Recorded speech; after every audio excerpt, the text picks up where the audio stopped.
So hello and namaste everyone, this is the boy Abhishek and welcome back to our channel. आज चाहिँ हामी केटाहरुसँग Kusma ride जाने भनेको छौं है। यतिखेर 7:30 भइरहेको छ। 8 बजे भेट्ने भनिरहेको छ केटाहरुले। अब त्यहाँ जिरोको कालिका ग्यास स्टेसनमा गएर चाहिँ हामी पेट्रोल भर्छौं अनि त्यहीबाट चाहिँ विल गो अफ।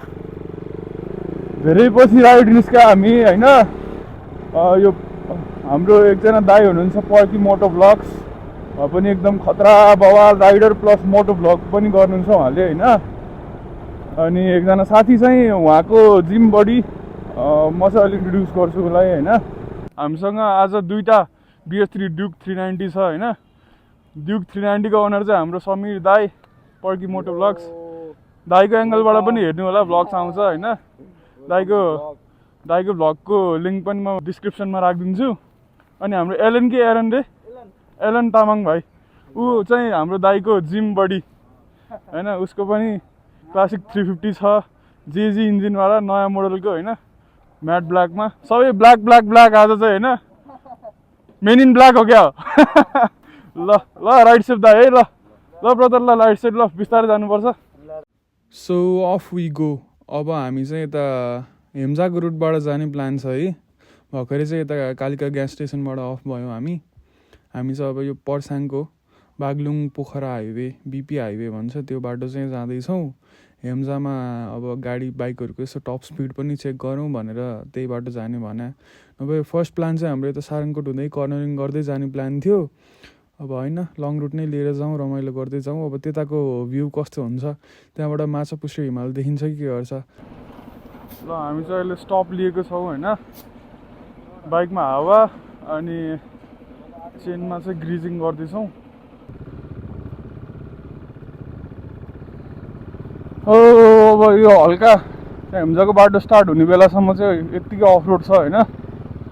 हामी चाहिँ 3 राइडर्स 3 बाइक्स सबै 350 क्याटेगोरीको छ होइन। चेकिङ नभइदिए हुन्थ्यो यार। टायर चाहिँ फेरि औडा छ कि मेरो, पानी देख्न हुँदैन, चिप्लिहाल्छ होइन। अन्डरमा चाहिँ ठिकठाक पर्फर्मेन्स हो। यो अफ रोड अनि प्लस यो ग्राभलबाट बाटो आयो भने काम छैन। मैले टायर रिकमेन्ड चाहिँ अपोलो अल्फा वाचन H1 चाहिँ राम्रो लाग्यो है। अल्फा H1 चाहिँ अझैसम्म बेस्ट नै हो।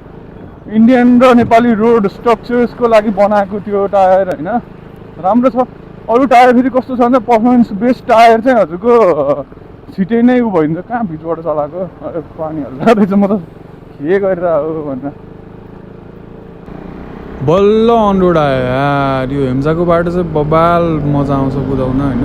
बाटो पनि एकदम राम्रो छ, तर पहिला सुरुको भन्दा चाहिँ अलिकति बिग्रेको नै रहेछ है, किनभने ठुलो गाडीहरू धेरै हिँड्छ यो बाटो होइन। अनि आजको दिन चाहिँ चेकिङ ओभर भइरहेको छ कि, धेरै सानो बाइकहरू भन्दा पनि ठुलो गाडीहरू चेकिङ गरिरहेको रहेछ।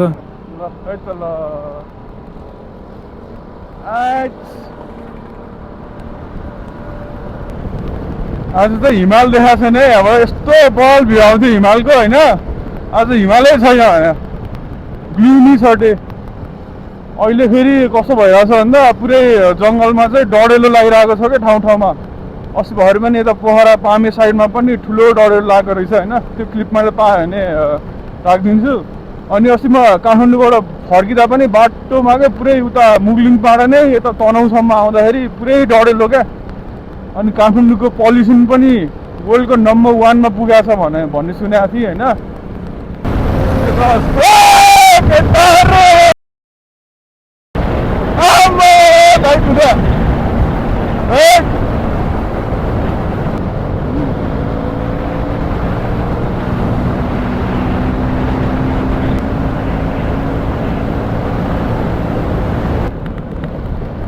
समीर दाइले क्या जोसाइदिनु भयो होइन एकछिनलाई, रमाइलो हो।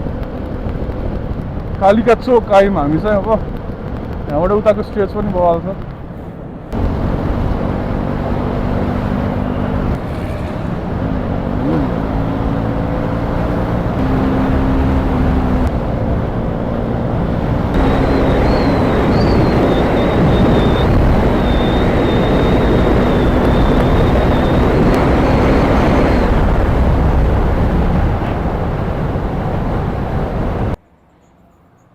अहिले चाहिँ हामी ठ्याक्कै हेम्जाको बाटो सकेर अहिले घट्टे खोला पुलमा यसो सानो ब्रेक लिँदै हिँडिरहेको छौँ।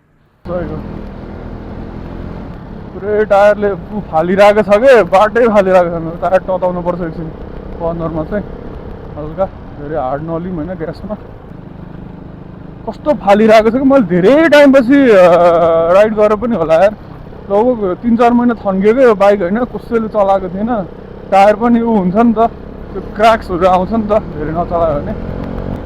साथीहरूले चाहिँ अगाडि गएर ब्रेकफास्ट गरौँ भनिरहेको छन् होइन।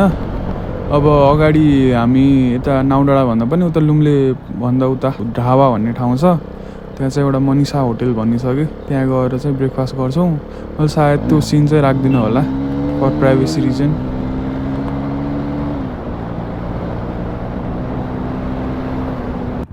ल अब चाहिँ हामी अफ भएको है, यहाँबाट ढाबा भन्ने ठाउँमा चाहिँ ब्रेकफास्ट गऱ्यौँ बागलुङ बुर्तिबाङ मनिषा होटेलमा। अब चाहिँ हामी कुसमातिर लाग्दैछौँ, केटाहरू चाहिँ अगाडि लागे।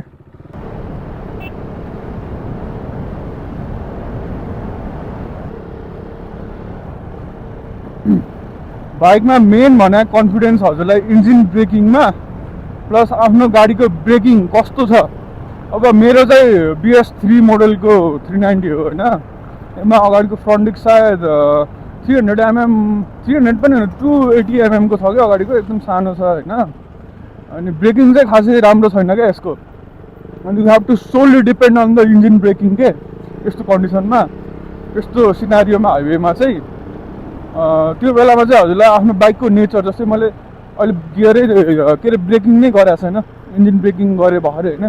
यसरी सर्ट गियर डाउन गरेर चाहिँ कर्नरिङहरू लिनुपर्छ क्या, किनभने मैले अहिले ABS पनि बिग्रिरहेको छ मेरो होइन। ABS को सेन्सर गएको छ, मैले नबनाइ आएँ, राइड अर्जेन्ट जानु पऱ्यो भनेर साथीहरूले। यसो बेलामा चाहिँ अब ABS को बानी भइरहेको हुन्छ नि त आफूलाई। अनि त्यो केसमा चाहिँ इन्जिन ब्रेकिङले धेरै राम्रो हेल्प गर्दो रहेछ क्या, त्यो चाहिँ सिकिराख्नुपर्छ। अब त्यो बिस्तारै, अब जस्तै यो केसमा पनि म एकदम स्पिड जाँदैछु, अगाडि झप्प गाडी आइदियो, मैले 2 गियर यसरी झाऱ्यो भने बाइकले आफै इन्जिन ब्रेकिङ गरिरहेको छ क्या। अनि मेरोमा प्लस पोइन्ट भनेर चाहिँ यसमा यो 2016 को मोडल हो होइन। यसमा चाहिँ स्लिपर क्लच छ। स्लिपर क्लचले चाहिँ के गर्छ भन्दा हजुरको जुन गियर डाउन गर्दाखेरि क्लच स्लिप हुन्छ नि, इन्जिन रेव एकदम हाई भइदिन्छ क्या, इन्जिनको स्पिड एकदम हाई भइदिन्छ। अनि क्लचको स्पिड चाहिँ कम हुन्छ क्या गियर डाउन गर्दाखेरि। त्यसले चाहिँ त्यो क्लचलाई स्लिप गरेर चाहिँ रेगुलेट गरिदिन्छ क्या, त्यो चाहिँ राम्रो पोइन्ट छ यसको। जुनमा चाहिँ स्लिपर क्लच हुँदैन नि, त्योमा चाहिँ कस्तो हुन्छ भन्दा हजुरले एकदम हार्ड इन्जिन ब्रेकिङ गर्दाखेरि चाहिँ पछाडिको व्हिल लक भइदिन्छ क्या। त्यो चाहिँ किन भन्दा इन्जिनको RPM र हजुरको टायरको जुन रोटेसन स्पिड हुन्छ नि त्यो म्याच हुँदैन क्या। त्यो भएर चाहिँ पछाडिको व्हिल चाहिँ लक भइदिन्छ, झन् एक्सिडेन्टको चान्स हुन्छ कि, बाइक स्किड भएर चाहिँ लड्ने चान्स हुन्छ। त्यो भएर चाहिँ इन्जिन ब्रेकिङ पनि सिक्नुपर्छ। त्यसमा मेन भनेको रेभ म्याचिङ। अब हजुरको जस्तै गाडीमा स्लिपर क्लच छैन भने पनि हजुरले रेभबाट नै इन्जिन स्लिपर क्लच जस्तो त्यो बनाउन सक्नुहुन्छ कि। जस्तै अब यो म अहिले चलिरहेको छु राइट नाउ, म 4000 RPM मा छु होइन। मलाई सडन ब्रेकिङ गर्नु छ भने ब्लिप, थ्रोटल हल्का ब्लिप गर्ने, अनि क्लच लिने, अनि यसरी झट्ट डाउन गर्ने। यसरी कस्तो हुन्छ भन्दा हजुरको इन्जिन अलिकति हाई रेभमा जान्छ, अनि त्यसपछि टायरको रोटेसन र इन्जिनको रोटेसन स्पिड चाहिँ ठ्याक्क म्याच हुन जान्छ के। त्यो भएर हजुरको टायर चाहिँ स्किड हुँदैन। जस्तै म यो कन्डिसनमा पनि मैले ब्रेक दबाएकै छैन, पछाडिको ब्रेक पनि केही गरेको छैन। जस्तै म 4बाट 1, 3बाट 1 गियरमा आएँ होइन। बाइकले केही जर्क पनि गरेन, रेभ म्याचिङ नै गरेँ क्या, यस्तो हुन्छ। यो चाहिँ हामी ठ्याक्क नयाँ पुल बजार, नयाँ पुल गेट, कास्की नयाँ पुल गेट भन्दा अलिकति अगाडि यो बजारलाई चाहिँ हजुरको के भन्छ अरे, नयाँ पुल नै भन्दो रहेछ यसलाई नि। यहाँबाट यता गयो भने चाहिँ घान्द्रुक पुग्नुहुन्छ। सो अब चाहिँ यो घुम्टीपछि एउटा गेट आउँछ होइन। त्यो गेटभन्दा उता चाहिँ पर्वत जिल्ला सुरु हुन्छ, त्योभन्दा यता चाहिँ अहिले हामी कास्कीमै छौँ होइन। त्यो अगाडिको गेट देखिराख्नु भएको छ नि, वेलकम टु पर्वत लेखिरहेको छ त्यहाँ। अब यहाँबाट चाहिँ हामी पर्वत जिल्ला लाग्यौँ।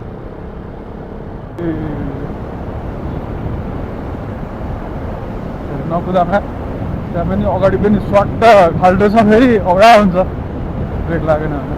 ब्रेक फेरि मैले योपालि सिन्टर्ड ब्रेक प्याड हालेको छु अगाडि फ्रन्टमा चाहिँ। अर्ग्यानिक चाहिँ कामै नहुँदो रहेछ। सिन्टर्ड हालेपछि चाहिँ यस्तो त्यो ब्रेकिङको जुन फिल हुन्छ नि त्यो चाहिँ धेरै राम्रो भएको छ। मैले अब गाडी यो बाइकमा अपग्रेड गर्नुपर्ने चाहिँ अब एउटा टायर अपग्रेड गर्नुपर्ने छ होइन। टायर चाहिँ वाल खस्टा छ कि कामै नलाग्दो, ग्रिप नै दिँदैन। त्यो पनि यस्तो टायरमा पनि म कुदाइरहेको छु यार, आम्मामामामा झन् त्यो स्लिकवाला पर्फर्मेन्सवाला टायर पायो भने त कस्तो कुद्छ होला कि। अनि यो बाइक छ नि सेकेन्ड थर्ड गियरमा पनि हुइली हान्छ यार, यस्तो त्यो रेप गरेर कि एकदम उ गरेर चलायो भने। यो चाहिँ अब डिमुवा आउनुभन्दा अगाडिको पाहाडहरू होइन, यो पाहाडहरू चाहिँ यहाँबाट भूकम्प आएको बेलामा चाहिँ एउटा ट्रक नै पुर्दा थियो कि ढुङ्गा खसेर। यो चाहिँ अलिक डेन्जर नै छ यो बाटो होइन। यहाँबाट चाहिँ यो फास्ट फास्ट नै जानुपर्छ हामी।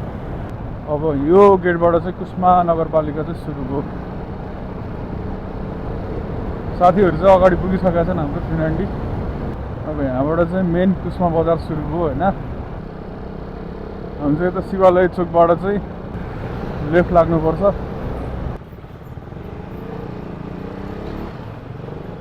अब हामी चाहिँ कुस्मा बजार भित्रभित्र छिरेर अब पुलतिर लाग्दैछौँ। भित्र पनि कता कता कन्जस्टेड छ यो बजार पनि यार।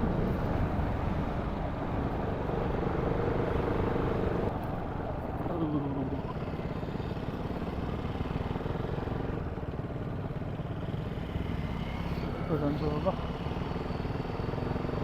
यार, रमाइलो लाग्यो मलाई हेर्दा।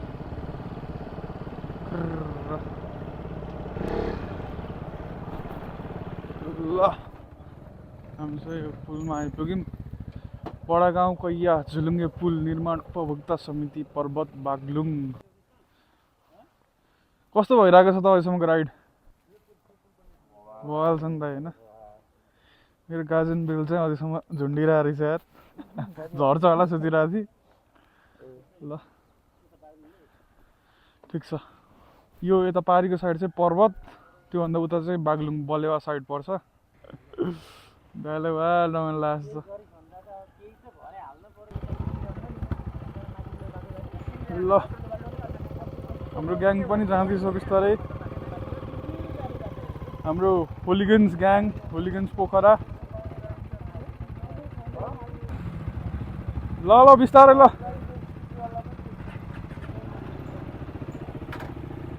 त्यो पर्की दाइको चाहिँ फर्स्ट एक्सपिरियन्स कस्तो गर्नुहुन्छ दाइले हेरौँ। नाइस, बिस्तारै हाल्दै हुनुहुन्छ।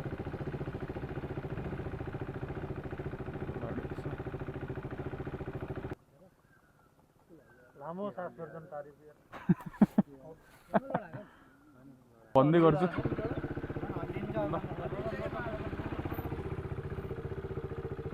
बिस्तारै जाँदै गर्छु।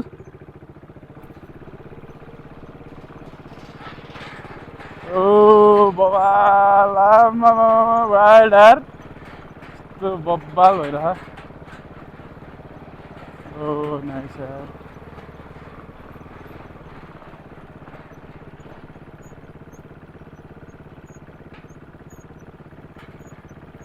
पर्किँदा खुट्टा नटेकी बिस्तारै जानु के, खुट्टा नटेकी बिस्तारै जानु।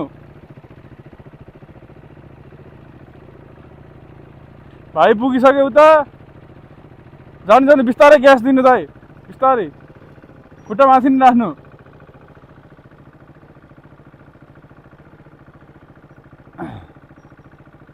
तर वाइल हल्लिँदो रहेछ बिचमा आएर चाहिँ, रमाइलो भइरहेको थियो। यता चाहिँ कालीगण्डकी यता बागलुङ एरिया पर्छ, बुटोल एरिया। यता चाहिँ लेफ्टतिर चाहिँ हजुरको फलेवास एरिया पर्छ होइन। त्यो रमाइलो छ ठाउँ चाहिँ, चड्डा लगाएर। यता यहाँ तल चाहिँ मोदी बेनी भन्छ यसलाई होइन। यताबाट मोदी खोला, यताबाट कालीगण्डकी खोला आएको, ठ्याक्क बिचमा दोबान, सेती दोबान भन्छ क्या अरे। हामी चाहिँ बिस्तारै चल्ला दाइ अगाडि जानुभयो। 2 नम्बर गियरमा आउनु पनि त 1 नम्बरमा हो। अब खाली छ, बिस्तारै बिस्तारै गइदिउँ। पुल चाहिँ हल्लिरहेको छ होइन, बाइक चाहिँ अलिकति अनकन्ट्रोल होला कि भनेर म बिस्तारै चलिरहेको छु। र पक्का अब हामी चाहिँ बागलुङ साइडतिर खोला चाहिँ हाफ तरिसक्यौँ होइन, बिस्तारै बिस्तारै।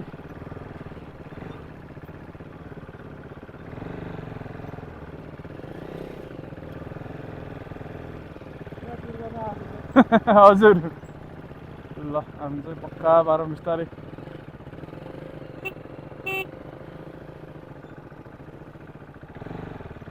दिदी बस्नु ल।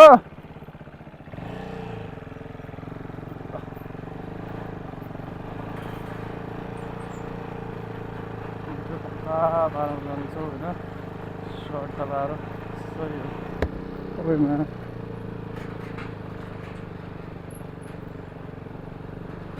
सही हो पुगिहाल्यौँ नि सर्ट लगाएर। ये गाइस सही हो। यो पुल चाहिँ तरिमकेटा हो। अब हामी चाहिँ त्यो पुलबाट जानुपर्छ। त्यो पुलबाट हो जाँदै हामी। अब त्यो पुलबाट चाहिँ अब फलेवासको बाटो हुँदै उता छुवा पारी निस्केर अनि फेरि पोखरा लाग्छौँ। ल हामी चाहिँ अब यहाँबाट बलेवाको एयरपोर्ट जान लाग्यो। अघि मैले बुटवल भनेको छ यो बलेवालाई मिस्टेकली।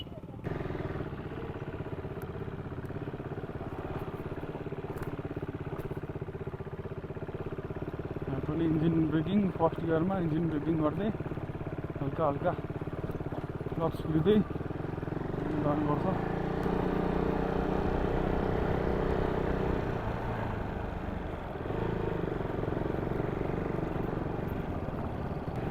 यो चाहिँ बागलुङको एयरपोर्ट चाहिँ पहिला प्लेनहरू आउँथ्यो अरे होइन, मैदानहरू पनि त्यो पिच थिएन अरे भन्नुहुन्थ्यो हाम्रो मम्मीहरूले।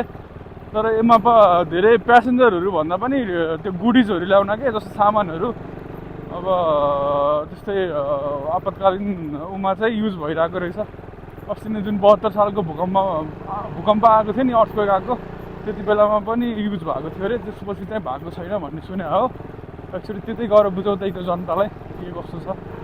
बागलुङको माटोमा पनि टिकियो आज। कास्कीबाट पर्वतबाट बागलुङ पनि आइयो।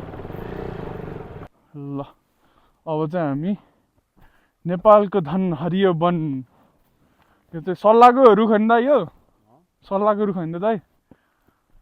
यो पनि पार्क टाइपको रहेछ। सायद एयरपोर्ट यही हो कि जस्तो लाग्यो। पार सार छ होइन, यही होला सायद। भित्र जान दिला कि नदिला हामीलाई। हामी चाहिँ टक्क यो ठाउँमा बस्दिउँ सिलपारामा एकछिनलाई। रमाइलो रहेछ हो ठाउँ चाहिँ। कस्तो लाग्यो भाइ अहिलेसम्मको राइड? बवाल छ नि। कस्तो छ दाइ? रमाइलो छ नि होइन? सही हो। ल हामी चाहिँ यहाँ पार्कबाट आएपछि चाहिँ यस्तो भ्यू छ। यो चाहिँ बलेवा एयरपोर्टको पछाडिको साइडको भ्यू। यो एरिया चाहिँ पुरै बागलुङ। यो कालीगण्डकी पारी चाहिँ पर्वत पर्छ होइन। यो चाहिँ पुरै कुस्मा बजार, यहाँबाट कुस्मा बजार हो यहाँसम्म। अनि हामी चाहिँ यो पुल तरेर यता आयौँ। त्यसपछि हामी यहाँबाट फलेवास जाने पुल छ यो पुल, यहाँबाट चाहिँ फेरि फलेवासतिर जाने भनेको छौँ। ल हामी चाहिँ अब यो ठाउँबाट भर्खरै बिस्तारै निस्किँदैछौँ। यो ठाउँ चाहिँ बलेवामा छौँ हामी बागलुङमा। अब त्यही बाटो रिटर्न हुने दाइ हामी। यहाँबाट चाहिँ बिस्तारै एलन ब्रदर अनि हाम्रो समीर दा चाहिँ वाइल्ड अब जोसिएर जानुहुन्छ पुलमा हुइले हान्दै। सो हामी चाहिँ अहिले फेरि त्यही पुलको उकालोनिर आइपुग्यौँ। यसपछि चाहिँ पुलबाट बिस्तारै जाँदैछौँ हामी। मेरो चाहिँ यतिखेर क्यामेराको ब्याट्री सकिरहेको थियो, त्यही भएर अहिले पर्की दाईको भ्यूबाट भोइस ओभर गर्दैछु। दाई पनि जाने बेलामा पनि डढाइ गइराख्नु भएको रहेछ होइन। अब पुल तरेर चाहिँ हामी उताबाट फलेवासबाट जाने कुरा थियो, तर हामी चाहिँ जहाँबाट आएको त्यही बाटो नै फर्क्यौँ। यता कुस्मा बजार हुँदै चुवा निस्केर पोखरा फर्क्यौँ। So yeah this was my first blog in this channel होइन। तपाईँलाई के कस्तो लाग्यो यसो कमेन्ट सेक्सनमा भनिदिनु होला। के इम्प्रुभ गर्नुपर्छ, के एड अन गर्नुपर्छ, सबै कुरा कमेन्ट सेक्सनमा यसो सजेसन दिनु होला। अनि यो च्यानलमा चाहिँ यस्तै मोटो भ्लगहरू अनि ट्राभल भ्लगहरू आइरहेको हुन्छन् होइन। त्यसको लागि चाहिँ हजुरले यो च्यानललाई सब्सक्राइब गरेर बेल आइकन चाहिँ दबाएर छोडिदिनु होला, ताकि मैले नेक्स्ट भिडियोहरू हाल्यो भने चाहिँ त्यो मिस आउट नहोस्। र यति भन्दै म चाहिँ यो भिडियोबाट बिदा हुन्छु। Peace out.